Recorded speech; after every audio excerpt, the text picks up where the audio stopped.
This is the Horror Movie Show on hmpod.com, your one-stop shop for all things horrific and horror-related.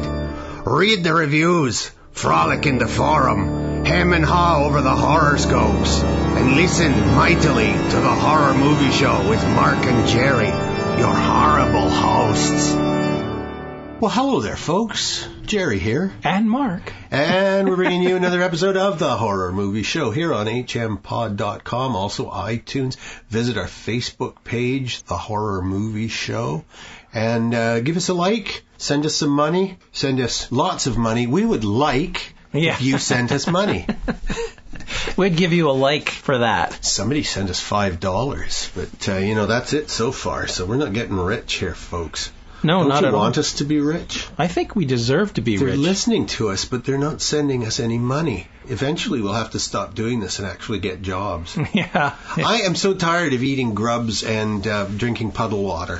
I am so tired of that. And begging for booze, of course. Oh, well, there's got to be booze. It's hard to ferment those bugs into a decent drink. Although not impossible. Well, nothing is impossible when you're desperate.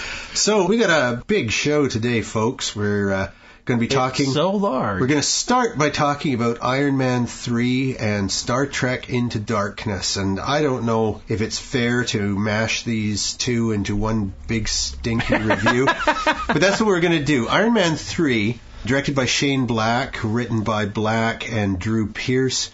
Star Trek Into Darkness, directed by J.J. Abrams, written by Roberto Orci, Alex Kurtzman, and Damon Lindelof. So, why are we trashing these things together? Why not? because they both are around $200 million. Yes, movies. Exactly. This is what we do with $200 million budgets. We crush them together. Iron Man. Which was better? I like Star Trek, but I also liked Iron Man. Which did you like better? Star Trek. Oh, you are so wrong. Your opinion is so wrong. Iron Man 3 was the best superhero movie that I think I've ever seen, and I've changed my opinion Star Trek isn't a superhero movie. that I think Iron Man 3 is even better than the Heath Ledger Joker Batman. Really? You liked it that much? Well, I really liked Heath Ledger as the Joker, but that was the shining thing of that second Batman movie. Iron Man 3, I liked everything from beginning to end, even Gwyneth Paltrow. Oh, and I don't like Gwyneth Paltrow. I'm shocked to hear you say this. I know, I loved it. Because you didn't like the way he's banter between her and him and all that stuff. No, but I thought it was so funny. I thought it really rang true this time. Maybe I just understand the character better, but I really, really enjoyed this movie. I thought the second one stunk. Yeah, that's the first one. The first one was okay. The second one was not worth watching, but this third one is one of probably the best superhero movie I've ever seen. I'll agree with that, because Star Trek isn't a superhero movie. Oh, yes, it is. No, it isn't. Oh, come on. Come on, you got a villain who's super strong and super fast and super smart. And you've got Spock, who's super strong, who's superhuman. But that's just because he's a Vulcan. That's all. Yeah, well, Superman is a Kryptonian. But we're talking about aliens here. One was a TV show, one was a comic. Okay. Iron Man isn't a superhero anyway because he's a dude. He's a dude, in man. A suit. In a dude. Yeah. Well, so's Batman. So's Batman. Exactly. He's Batman. And one's DC and one's Marvel. There you go. End of story. No, I really like both of them. All right. And let's be serious here. We'll talk about Iron Man 3 first. Okay. I thought Robert Downey Jr. did an excellent job in this. I really thought his dry, muttered delivery was so funny. I really liked his scenes with the kid. Reminiscence of Popeye. Yeah, a little bit of that. Yeah.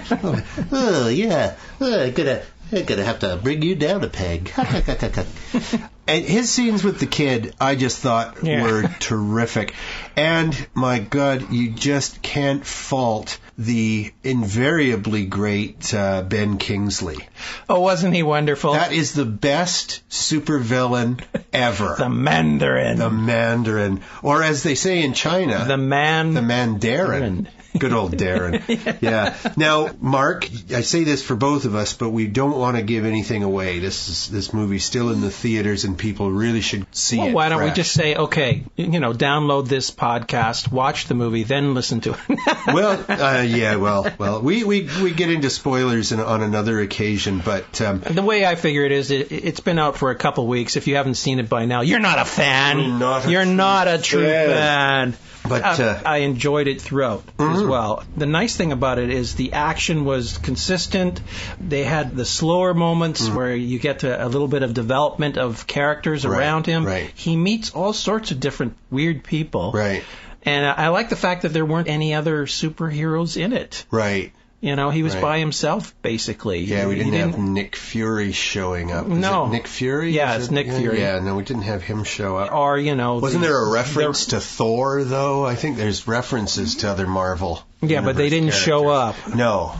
So it was quite nice because it was almost like he had to be torn down and then rebuilt. Yeah. His whole philosophy on life. He's got kind of he's soul-searching here. He's got kind of a death wish when he deliberately taunts and dares the supervillain to take him out and gives him his home address. And the next thing you know, there's attack helicopters and... Okay, that was kind of silly.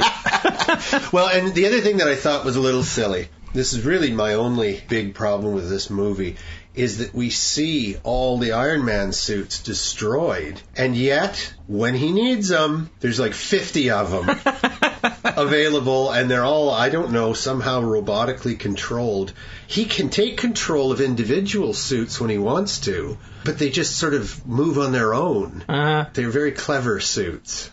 Yeah, and I like the whole relationship he has with his robot butler. Right, Jarvis. Right. Paul Bettany. Yeah, it's like you never see him, but he's everywhere. Yeah. He's everywhere. Yeah, he's everywhere. Yeah. Even when he's damaged, he's like, oh, sir, I'm sorry, I'm not feeling very well. It's like but that's why he named him Jarvis. He's his butler. Yeah, that's right. The unseen butler. Actually, Jarvis is an acronym. It stands for something, but I don't know what. I've seen it spelled out, capital J, period, capital A, so whatever the hell it is, Jerk. Just a robot, something. Anyway, the movie, it starts with a lot of action, and the action continues. As I say, even Gwyneth Paltrow didn't turn my stomach this time.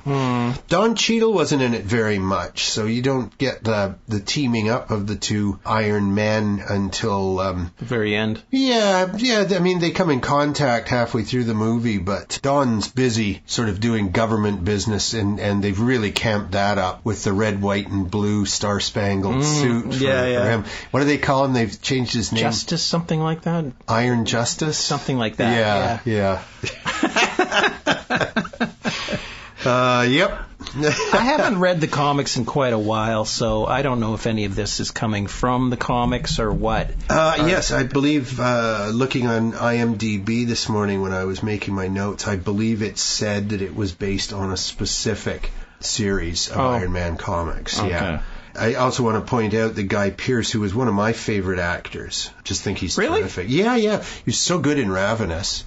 And he was good at the end of The Road, where he's a slightly more successful survivalist. And what's the one where everything goes backwards? It's filmed backwards. With the short-term memory loss? Yeah, where he has to keep writing notes on his body. Yeah, that's my favorite movie of his. He's excellent in that. He's a terrific actor. He's just one of those guys I find entertaining to watch. Ravenous is I've seen several movies where he was underused. Oh, sure. Yeah. No. Where I'm wondering, why did they bother with him? Oh, and didn't we just watch that science fiction one where he had to go up into the space prison and rescue the president's daughter? Yeah. Oh, that was awful. Trying to just turn him into a John McClane sort of cop hero. That was an awful movie. So, okay, you're right. I hate Guy Pearce. I just hope he took home a big fat paycheck and goes on to make movies he wants to, because he's a damn good actor. I like the movie had a nice flow to it, but it also had a nice some twists in there towards the end, and just a fun movie to go see, a very clever dialogue. I mean, Ben Kingsley's character, I saw nothing of that coming. Yeah. When they have the big reveal on who the Mandarin really is, it is just stunning. And it's a very funny movie. I saw this the day it opened. I saw this on the Friday that it opened. Right. And I didn't see the 3D version. I went to the 2D version because, in all honesty, I was a bit hungover. Uh-huh. And I didn't need the headache and to be dodging out of the way of flying missiles and stuff. Right. But I just thoroughly enjoyed it. And there was maybe 24 other people in the theater, and I would be laughing all by myself. One scene had me laughing and clapping, just sort of in delight. And I realized that there's dead silence everywhere else. I don't know if other people got the joke, or if they, the theater was just big enough that the sound was muffled. But I thought it was just exactly funny in the right places. Mm. And the relationship that Stark has with this young boy, he sort of basically crashes. His suit is wrecked. He's out of juice, and he crashes outside this little town. And this kid whose father abandoned him when he was much younger.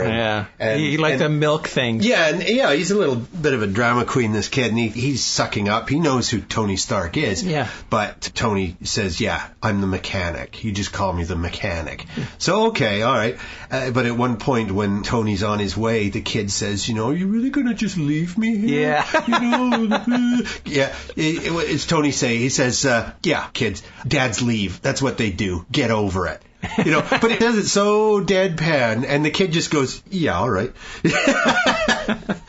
And then, of course, the big payoff for the kid at the end is he goes into that garage that Tony Stark was using to repair his suit, and it's like outfitted like Stark Industries. Yeah. Robots and state-of-the-art equipment. Yeah, he's hilarious. Happy camper. Yeah. Well, you get the idea that kid could come back as sort of a junior Iron Man in a future edition. It would be funny if he does develop something with all the crap he gave him. Exactly. Yeah. Maybe he could become a supervillain. Yeah. Tiny little supervillain. Well, you're thinking of the Incredibles at that point. Yeah, that's right. You get snubbed by the superhero. That's right, and you come back as these arch enemies. So, a great cast. Miguel Ferrer plays his usual terrific weasel as the vice president. William Sadler plays President Ellis. I guess we touched on all the main characters. Don Cheadle is always fun to watch. He's another one of my favorite actors. But he is underutilized in this movie, I think. He's there as backup. Yeah. It's a real fluff part for him. It's really nothing dramatic. You just get the idea that Stark is given this suit, this mega weapon to the U.S. government, and Don Cheadle is at least using it somewhat responsibly. Yeah. But what's he using it for? He's like going into Afghanistan and killing terrorists. Yeah. He's little more than a drone. Yeah. As the first one did, it brings up a lot of these things, with these super weapons that are being developed. How moral are they? And, when you can kill someone from the other side of the planet, is that a good thing? No, that's the whole thing about war. It reminds me of, what was it? There was a book written that, it was all computerized, and when a missile strike in the computer hit a certain point and it blew up, they had to go send their X amount of people to die. Oh, that's Star Trek, the original series. Yeah. Where, it was all done with computers and they were put into disintegrators. Yeah, because they said, they killed us on paper, we got to go do it. Yeah. And then at that point, you say, okay, well, you're not seeing the horror of war anymore. And that's what Kirk does. And that's what, with these drones and everything, I think we're getting away from the horror of war. Indeed. My favorite science fiction writer, Joe Haldeman, wrote a book some years back. I think it was called Forever Peace. Not a sequel to his great novel, The Forever War, but in Forever Peace, he's talking about fighting guerrillas, not gorillas, but guerrillas, and fighting them from a distance using essentially giant robots, and you have guys controlling these robots from a room on the other side of the planet, and they're just going in and they're just like stomping villages down to nothing. And yet the guerrillas are still fighting. You know, they're fighting on their turf, and they're fighting with their much smaller weapons, but the war continues. Right. What does that say about the technology? For all the billions that you spend, you're not winning. It's still a stalemate. Yeah. You know, but your people aren't dying. That's the horrible thing. That whole You're thing spending money, Yeah. but people aren't dying, so the horror is sort of left out. It reminds me of the movie Pacific Rim that's coming out soon. It's these giant robots. Oh, yes, I saw that. Yeah. Yeah, that are going to be battling each other, Right. that are controlled, and every country has a Right. giant robot. Yeah. I don't know what the storyline is, but it's like, whoa. Yeah. Haldeman, the only movie that Joe has written was called Robot Jocks. Well, I remember that. JOX, Robot Jocks. Yeah. And it's that same thing. It's like gigantic tournaments between these enormous Japanese-looking transformer-type robots. Right. And they bang, bang, bang against each other and blast and so on. And you It's know. a rock'em sock'em robot. It's very much along that line. It's quite childish. I don't think Joe is particularly proud of it. Let's get on to Star Trek. Sure, yeah. Star Trek Into Darkness. I am not a fan of this movie. Why? Because I thought it took the easy route. It called on every Star Trek cliche. I thought it was just, I don't know, it just didn't ring true to me. I really liked the first one. This one, I just thought that it didn't work.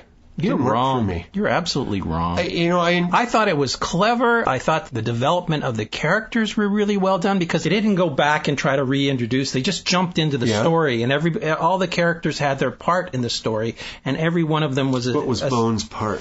His part was just to be a sidekick to Kirk.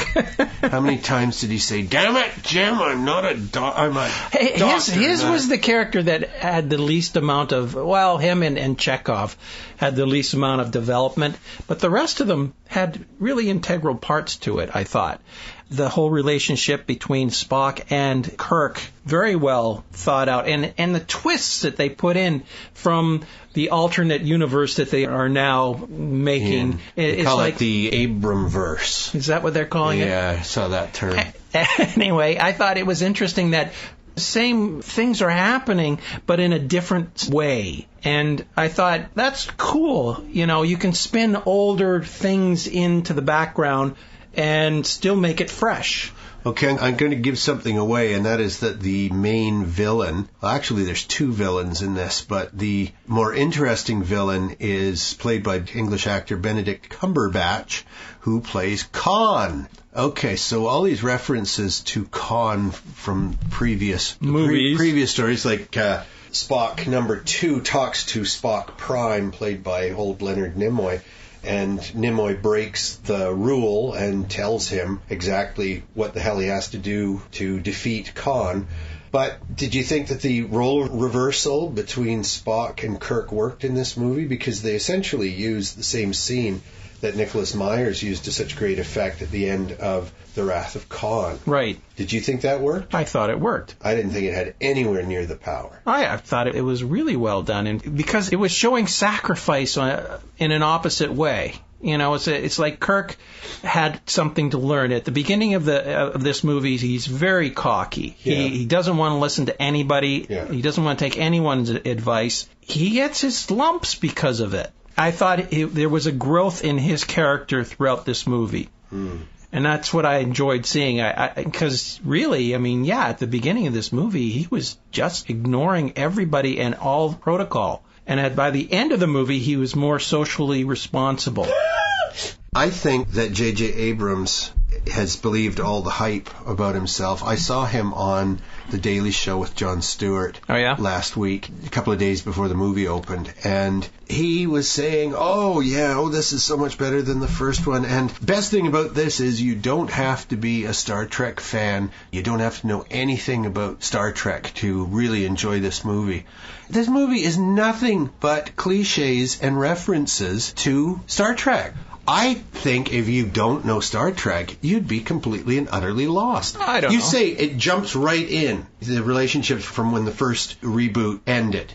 Well, if that's the case, No. then people really aren't going to know who the hell is Spock, who the hell is Uhura, and why is this robotic alien, sucking face with Uhura? Who's Scotty? Why should his opinion? I mean, you have to know these people. Or Well, you're not I can't say that at all. he's right about that instance. Of course, you have to know a I little think bit he was about. lying, is what I'm saying. He was lying about it on the Jon Stewart show. I guess he figures like Star Wars. Everybody knows about Star Wars. Therefore, everybody knows the backstory. Well, that isn't what he said. What Yeah. he said specifically was, this is a movie that everybody can enjoy. You don't have to be a Star Trek fan. You don't have to know anything about it. Well, he's and wrong that about is that. nonsense. That is him trying to sell his shoddy product. No. I thought it was shoddy. I was so shocked. Shocked. I was shocked and dismayed and angered that this huge budget movie was as weak as it was. I broke my own rule and I started looking at other reviews online, and apart from some gushing amateur fan stuff, I couldn't find a single pro reviewer who liked it. Really? Honest to God, Mark, if you take a look online, this movie is just being lambasted. Is that right? Yeah. Well, I thought it was good. Well, it was better than sitting in the theater watching commercials. No, I thought it was a fun ride all the way through. No, it's really disappointing. The humor was in there. They had the moments of enlightenment. Oh, see, and I thought the humor fell flat. Well, that you think. Compared to the first one. Where I thought the humor was there. I thought the characters gelled quite nicely in the first one. And I think they did especially this time. Kirk and Spock being at loggerheads. In this one, they're supposed to be on the same side, but... I just thought they had a development with Spock learning how to be more human and Kirk learning how to be more responsible. Okay. That's basically what this movie was about. At the end of the second Terminator movie, when Arnold looks at the kid and says, "I understand now why you cry, but I can never do it." I mean, you could have done a better impersonation. I could have, yeah. Whatever. Anyway, that's sort of a moment that Spock says, and by the end of the movie, of course, he's blubbering like a little girl. And like a little girl. Spock doesn't blubber. Oh, I like the fact that. Well, I don't want to give too much away. I mean, you're giving it all away. I mean, you wouldn't let me talk about Iron Man, but now you're yeah, but we both liked Iron Man. Yes, well, I like this movie. I encourage people to go see Iron Man 3. I do not encourage people to see Star Trek Into Darkness. Oh, I am totally against you. Yeah, but I'm louder than you are. Yes, you are, and heavier too. So. And you might sit on me. And I have a shoe. Be careful. And you have more facial hair. So that's right. No, I think this is a good story throughout the whole thing. I think you're just being really, really picky. Well, me and every other critic online. Oh, they're all wrong too. Yeah. How much did you like this compared to Iron Man 3? I liked it more, actually. Oh, yeah, you did say that, didn't you? Yes, I did. I'd already effaced that from my memory. Yeah. It's too horrifying to me. Because I really, really enjoyed it. I think it's the best Star Trek movie. Well, you're a simple man with simple pleasures. Not really. I guess the drugs I was on that day just weren't reacting with me well. Honestly, I was surprised. One comment I have about the movie, and it's the 3D process. The 3D was really good. Yeah, there's no doubt about it. I saw this one in 3D. But I thought that 3D doesn't really do justice to a face that is as big as the screen, and the nose is the thing that you're looking at, saying that's 3D. Yeah, look at that nose. No, look at it. How deep the sinuses are.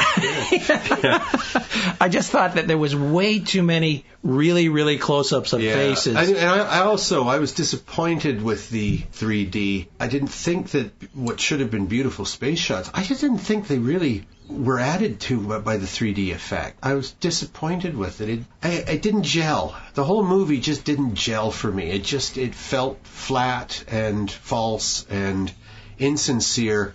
And I'm not. And I think J.J. Abrams has believed his own hype, and he isn't really paying attention. I think it's a good movie. I'm looking forward to seeing it again because there was so much action in it. Right.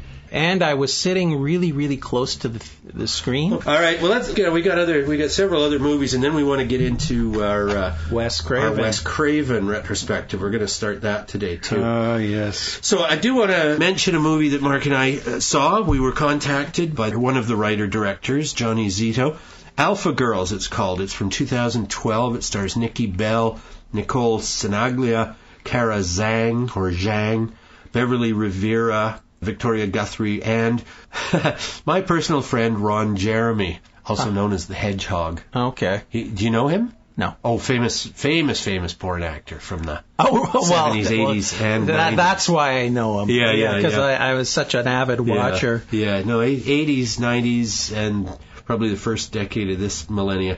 Yeah, he was huge. Known as the Hedgehog because he's short and squat and a little tubby and covered in hair. Okay. And I won't tell you what his special personal trick is. But, of course, I love the fact that in this movie he's playing a priest. Oh, is that him? Yeah, that's him. He plays Father Benito Bacala, or Bacala. Yeah, and it was only one short scene. Oh, yes, it is. But, he's a pal. When I was talking with Johnny Zito, the co-writer, co-director, I said to him, I interviewed Ron back in the late 80s. Would you tell him hello? He won't remember me, but tell him I say hello. And he said he would, so I thought that's sort of funny. I got a connection with a porn star. He was a super nice guy, though, and I got Ron's phone number from Sam Kinison, the great comedian. Yeah. I interviewed him for about an hour. It was a couple of months before he died tragically. Mm-hmm. Far too soon. So it has a byline, the Alpha Girls, something about satanic sorority or something like that. Yeah, that's right.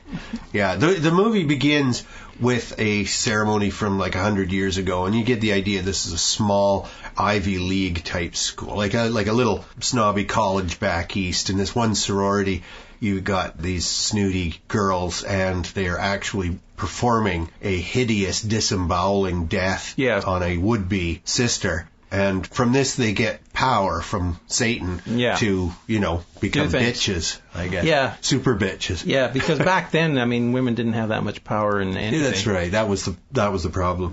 What they've done, and I thought quite cleverly, now it's today, and they've got these 4 new would-be recruits to the sorority. And one of these girls is daughter of a gypsy woman.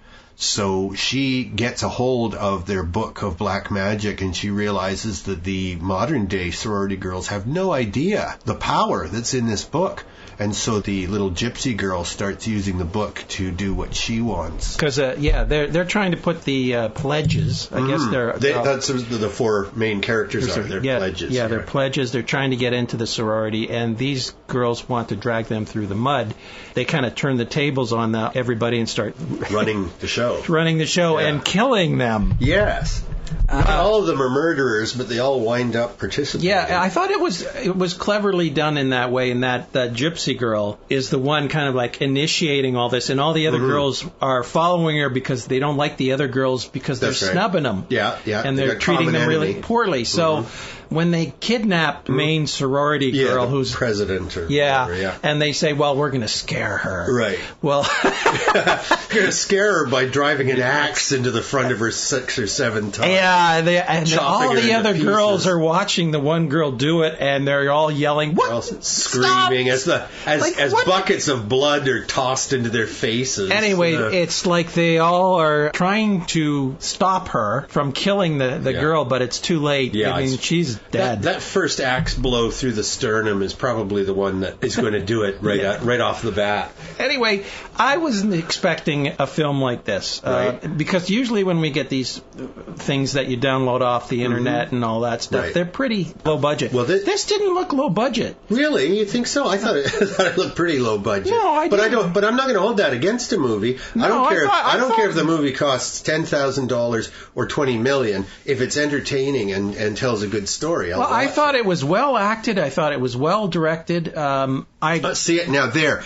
I really didn't think it was well acted. Some of the acting in this, especially the gypsy girl, was just awful. Amateur Well, it's like not all of it was great, but as a whole, I thought it was decently done. And I thought it was clever. It was, I thought the way that everybody's turning on one another, where it went to the very end. I mean, And even the end credits, I thought were kind of cool. They were entertaining. They were entertaining as well. Little animation stuff. Well, no, they were. It was sort of like a news. Oh, that's right. Okay, I'm thing. mixing it up with another movie. Yeah. They're saying, giving the history of the alpha girls. Yes. And Hillary Clinton and Condoleezza Rice. Every powerful woman has been an alpha girl. They don't mention their names, but they're showing Hillary Clinton meeting world leaders and saying a remarkable number of powerful women in today's world were alpha girls. And one of them says something in their biography. Oh, I was an alpha girl, and my life exploded from there. Yeah, that's right. It's like okay. Condoleezza Rice, and she may not say alpha specifically, but she says, as soon as I joined that sorority. Did she? Yeah, she said I was an alpha girl. Well, whether it was dubbed or whether it was just totally lucky out of context. Well, out of context, she was probably. So my biggest complaint with this movie is the acting. I thought the acting really stunk, but I did enjoy the story and I did enjoy the plot twists. I thought it was quite cleverly done for, as you say, a very low-budget movie. Yeah, I'm a little more forgiving with the acting. I thought some of them did decent jobs. Some of them did, yeah. And I thought that the special effects were really well done. Right. Because it did look like they were cutting open people. Being and things doused in blood and stuff. There's a lot of fake blood in this movie. Yeah. A lot of bodies being chopped up and wrapped in plastic. And you got a little breast action in there. Yes, that's right. Yes. For those who like that sort of thing. Yes. As we all do. Yeah. Mommy. Yeah. Okay, well, let's leave that for now. And I really want to delve into the work of Wes Craven. We've had several people contact us and say, when are you going to do a Wes Craven retrospective? And we said to ourselves, never. You're going to have to donate $5. Now, I'll say this about Wes Craven. He's made some really great movies, not all of them horror specifically. He's made some really great movies, and he has also made some of the worst movies, I think, that I've ever seen. and when I say worst, I mean, for the money spent and what the result wound up being, real stinkers. Right. And the absolute worst, although I will not get into it now, but the absolute worst to me is the movie Vampire in Brooklyn, which Eddie Murphy co-wrote and stars in. Did he co-wrote? Well, he co-wrote the story, not the screenplay. And he plays, once again, he plays 3 characters in this movie. Oh, he loved to do that, didn't he? I don't know why, because he's bad in all 3 parts. He's terrible. Anyway, so that's further on, because we're going to go in chronological order, and I'm sure that we're going to be leaving out some movies that some people like, but I think we're hitting the major ones. We're going to start with 1972's The Last House on the Left. Craven wrote and directed that. He was also he got a writing credit and was producer of the 2009 remake, which is a better movie, I suppose, technically, but I thought that the original, because it was fresher and the story was new and the twists were new, I give him full credit for that. Mm-hmm. And a heck of a lot of Craven's movies have been remade or rebooted, or they've had, half a dozen sequels. Lots of sequels. Nightmare on Elm Street being one of them, the worst offender. And of course the Scream movies, but we'll get to those when we get to them.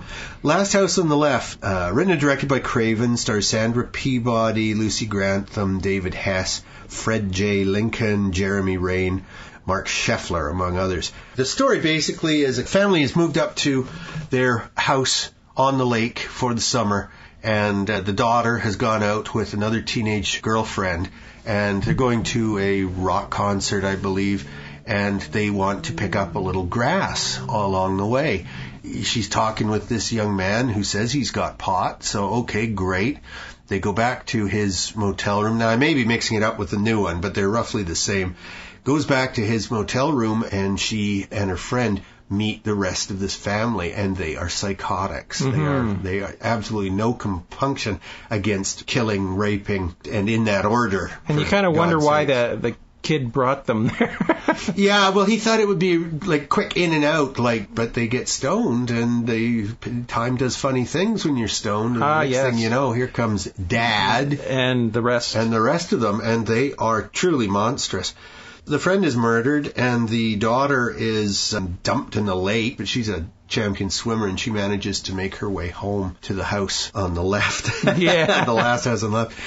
Meanwhile, as she's crawling home, the maniacs have come by the house claiming they've got a broken down car and that, and the mum and dad are sort of, they think there's something odd about them, but they're trying to make them comfortable and let them stay the night. But clues keep being dropped, like the daughter's necklace and stuff like that one of them had stolen. And it just turns into a revenge fantasy is what it is, with mom and dad doing horrible things to these terrible villains, So it's hard to say, oh, you shouldn't do that to a monstrous murderer. But on the other hand, it's kind of fun to watch. I'm against the death penalty in real life, but, in movies, I'm all for the villain getting his head cut off. Really? You're against the death penalty? I am. Really? Yeah. Even if somebody's so hideous that they're never going to stop killing? Well, you lock them up for life. You lock them up. Why bother? Why not just... Because killing is wrong. I don't want the state to have any say in who lives and who dies. The state should only enforce the rules, not enact vengeance, because there's your cold-blooded murder. I'm sorry. Anybody who lays claim to America, for example, we don't have the death penalty in Canada, but anybody in America who claims to be a Christian, no. Jesus never said anything about it being okay to kill bad guys. Mm-hmm. There you go. End of story. If you're Christian, that should be the end of the story. And yet, how many of these right-wing teabag Christian loudmouth assholes go around talking about, they'd kill gay people for marrying. They're full of hatred. They're narrow-minded bigots, and hi to all our narrow-minded, bigoted listeners out there. Hope I'm not offending you, but I think our audience is, a little more liberal. A little more liberal, and if they aren't, they send us nasty letters saying how bad we are. Yeah. And that's fine. Love getting letters. Send us letters. Send us letters on who you would like to kill. I don't know. Because it doesn't stop. You look at Nazi Germany. How did the murder start in Nazi Germany? It was the doctors deciding that these people are not worthy of life. Yeah. That life is wasted on them. So the doctors started signing papers and killing. And from there, Jews aren't human either. That's the problem with humans, though. I mean, it's unlike the animal world where the weak get picked off and they don't survive. Mm-hmm. Only the healthier of the breed survive, which reassures good lineage. Humans aren't like that. No. We're letting the unhealthy live. Yeah. And therefore, our lineage is getting worse and worse as we go. Well, it's getting stupider. I don't know about worse. I hear what you mean, but do you want to live in a Darwinian jungle, or do you want to live in civilization? And in civilization, we try to get along with each other. Well, so we don't simply kill somebody we disagree with. Well, disagreeing with and killing a murderer. Yeah. Yeah. No. Well, I understand. You get a child rapist who strangled a dozen children. Yeah. I mean, it's definitely a monster. But I don't want the government saying, okay, only these people. These are the rules. We'll only kill these ones and then we'll stop. You give the government powers like that, they always will want more. They will always go a step further. Okay, I know last week we said we'd only kill child rape murderers. But this week... we got grandma murderers. Yeah, we got some other people we'd like to, and how about this guy? He passed bad checks. There's a useless human being. Oh, he's useless, definitely. He's gone in my books. Thin end of the wedge. I think there's a big difference. If somebody's there and they can't be brought into society again in any way, and they're going to be just there to waste resources... I mean, I can't see the reason to have them hanging around. Well, there's no positive thing on society that they can offer. First off, there isn't a prison in North America that tries to rehabilitate anymore. They're holding pens. Yeah, that's the sad part. That is the sad part. Maybe you can learn mechanics or bookkeeping or the odd person gets educated, drawing or something. Yeah. But you can argue the expense of it, but I think that's paltry compared to human life. I think the human life is always worth hanging on to.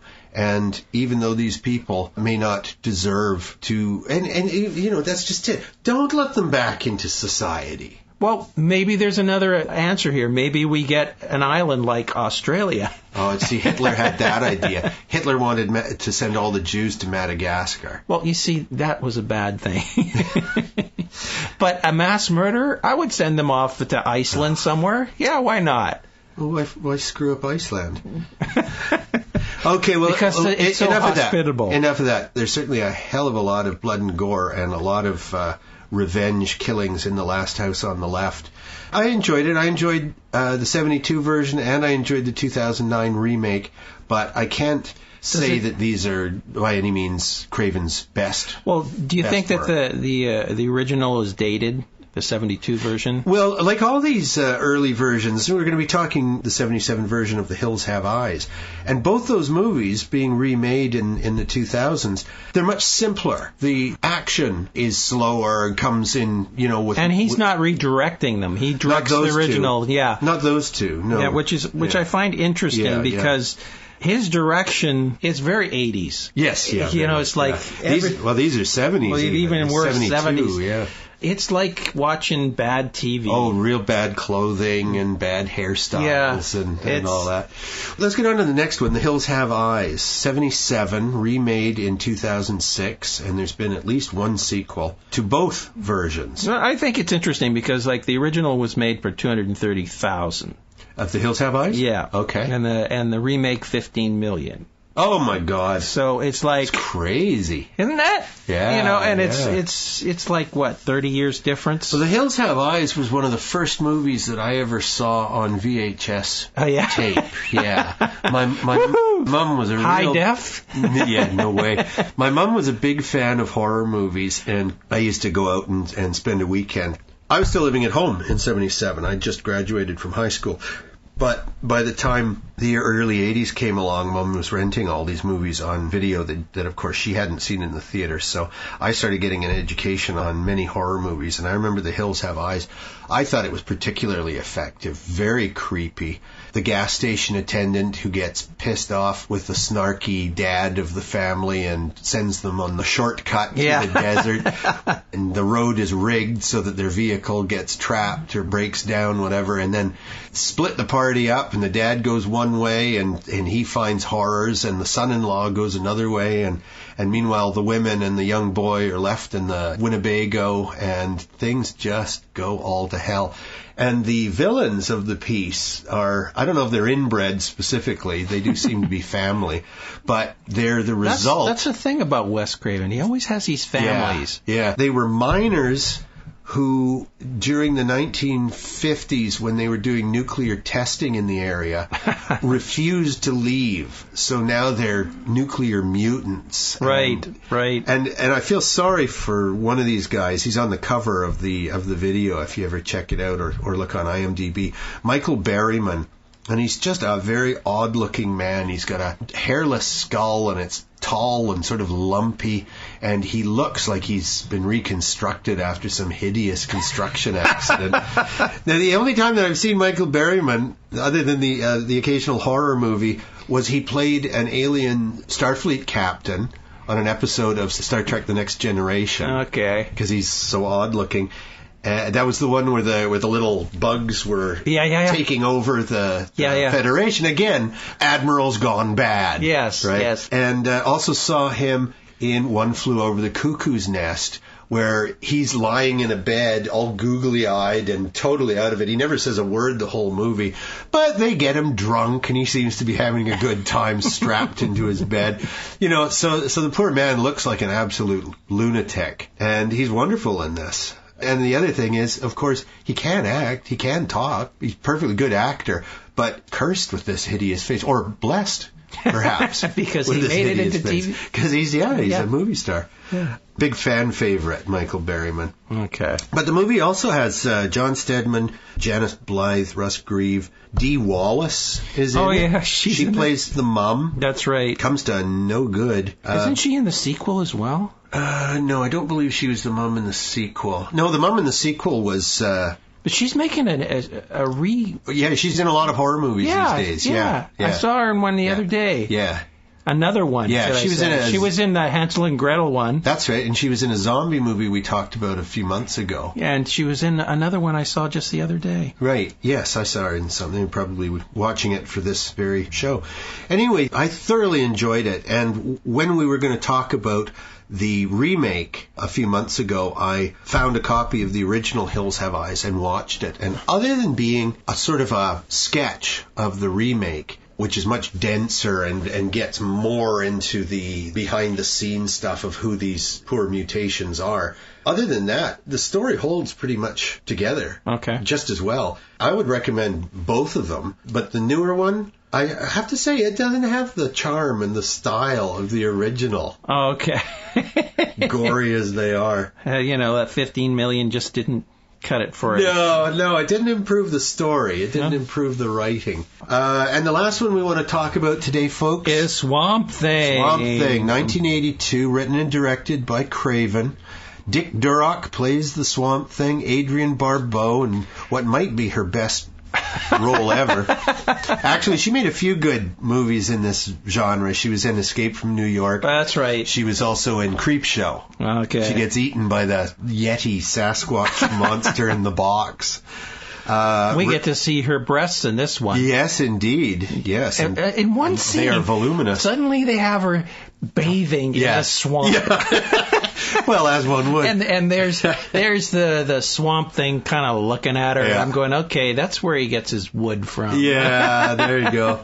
There you go. Plus, we got Ray Wise in it. We got Louis Jourdain playing the hammiest, slimiest... Mercenary? Well, he's a doctor, and he becomes... Oh, that's right. The other thing. Yeah, that guy. But he's so debonair that even as he's a slobbering... maniac. He played monster. that role quite a few times. Yeah, he always was a. He's always plays dude. the bad. Wasn't he in one of the Bond movies as well? You know who else is in this movie, Swamp Thing? Richard Jennings in an uncredited cameo. Oh, really? We just saw. Well, I mean, he was the dead dad in 6 Feet Under, and we just saw him as one of the two white collar technician types. In Cabin in the Woods. Yeah, that's right. He's wonderful, funny actor. And he's made serious movies as well, but in this he's just uncredited motorboat driver. Oh, was that him? Yeah, well, he must have just been a kid in 82. Yeah. Because he's like, in his 60s now. Right. So he must have just been, 30s as an actor starting out. Yeah, sure. I'll be motorboat driver. Yeah, you bet. Yeah, but that's the thing about this movie. It's like, okay. It's a comedy, I think, first and foremost. You think so? I think it's I don't think funny. it was meant to be funny. I think it just turned out funny. Oh, no, I think it's very funny. And the second one was even funnier. The sequel was even funnier. Was it? Yeah. I didn't know there was a sequel. Yeah. The suit that they have for Swamp Thing is just a rubber suit. And the other monster that looked like a baboon. Yeah. Like a really bad baboon. Yeah. Was just even worse. Yeah. I mean, it's like, oh my God. Oh, it's super chintzy, but I love it. It's so campy. Oh. And intentionally campy. I mean, that's the comedy I'm talking about. It's camp. It knows it's a comic book, and it revels in it. Definitely the mercenaries, whoever they were, they were just idiots. Yes. They just wanted to shoot everything that they could possibly shoot. Yeah. And the fact that... How do you kill a giant vegetable? And the fact that one of the mercenary ends up drinking this potion that changes you into Swamp Thing or whatever. Yeah. And he turns into this little... He's this huge guy, right? Yeah. He turns into this little shrimp of a... character. Ben Bates, he turns into the arcane monster. Yeah. It's just a little dwarf of a guy. But see, to me, that's comedy. That's hilarious. And the fact that, the smart guy turns into a baboon. Mm-hmm. He's like a yeti. Yeah. Oh, Louis, what has happened to your Frenchness? Supposedly the tonic, whatever, the glowing, the glowing goop, that's which is also explosive. Right. Which I thought was really cool. It's like drinking nitroglycerin. Swallow slowly. And they would turn them into their inner spirit or whatever. Right. This is what the Swamp Thing figures. Yeah, so he's a peaceful vegetarian. Because... But the thing is that I think in the comic, the reason why the Swamp Thing is the Swamp Thing and nobody else could reproduce it is the fact that when it was spilt on him, he didn't drink the stuff. Right. So it was really spilt on him. Yeah. And he ran out, he was on fire, and he went into the swamp, which also combined a bunch of other elements in there. That's the DNA recombination. So I can understand why he turned into what he... Yeah. And they could never reproduce that. No, I know, it's silly. Yeah, the original idea was along the lines of Jeff Goldblum's The Fly. Of Thigh. Not the Thigh, The Fly. I like the thigh better. I like the thigh, yeah, the thigh was good. And the breast was okay, too. Okay, folks, well, that's just the start. Let me give you a taste of what we're going to be talking about next week for all you Wes Craven fans. Oh, yeah, we'll be talking about a new movie, The Haunting in Connecticut 2, Ghosts of Georgia. But then we'll be getting back into Wes Craven with A Nightmare on Elm Street, Serpent and the Rainbow, Shocker, and one of my very favorites, People Under the Stairs. And I think next week as well, we're going to be talking about Vampire in Brooklyn. So we look forward to that. Yeah, God help us all. God save us from Eddie Murphy. Okay, folks, so it's so long from me. I'm Jay.